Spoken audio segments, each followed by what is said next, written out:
Storytime de cómo un español terminó conquistando uno de los imperios más grandes y cómo una chava cambió toda la historia. Ok, todo empieza con Hernán Cortés, nuestro personaje principal, un vato que nació en España y que desde joven era súper ambicioso. O sea, él no quería una vida normal ni tranquila. Se supone que iba a estudiar leyes y tener un trabajo estable, pero literalmente se aburría muchísimo y quería aventuras, dinero y hacerse famoso. ¿Quién no quisiera eso? Entonces, cuando empezó a escuchar historias sobre América y todas las riquezas que supuestamente había, dijo, de aquí soy. Primero viajó a una isla en Cuba que ya estaba controlada por los españoles. Allí empezó a hacerse conocido porque era inteligente, sabía convencer a la gente y también tenía muchísimo carácter.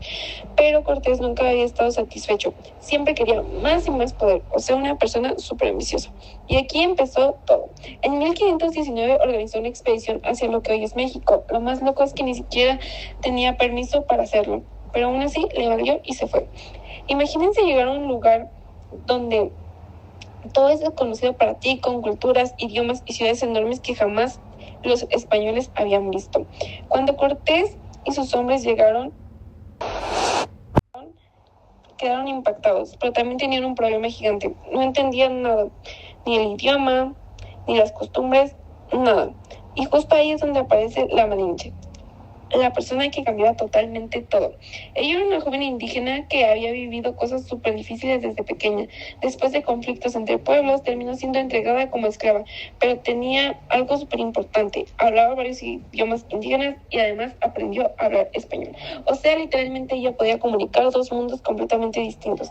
Gracias a la Malinche, Cortés empezó a entender todo lo que pasaba. Ella traducía conversaciones, ayudaba a negociar y hasta le avisaba sobre peligros que podían pasar. Sin la Malinche, él no hubiera sido nada. Y aquí hay algo que mucha gente no sabe, pero muchísimos pueblos indígenas no estaban contentos con el dominio mexica. Entonces Cortés aprovechó eso y empezó a hacer alianzas, o sea, una persona mañosa.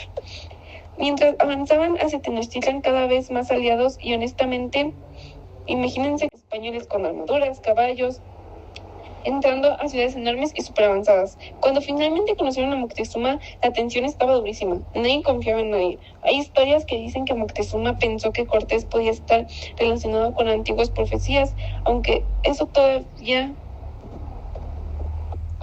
se debate. Al principio pensó que podían convivir en paz, pero poco a poco todo empezó a ponerse feo. Hubo conflictos, enfrentamientos y muchísima desconfianza. Después ocurrió algo súper intenso. Los españoles terminaron saliendo de Tenochtitlan durante una noche conocida como la Noche Triste, donde muchos murieron intentando escapar. Pero Cortés no se rindió. Era una persona súper necia. Indígenas y volvió a atacar la ciudad. Y aparte de las guerras, también llegaron enfermedades traídas por ellos.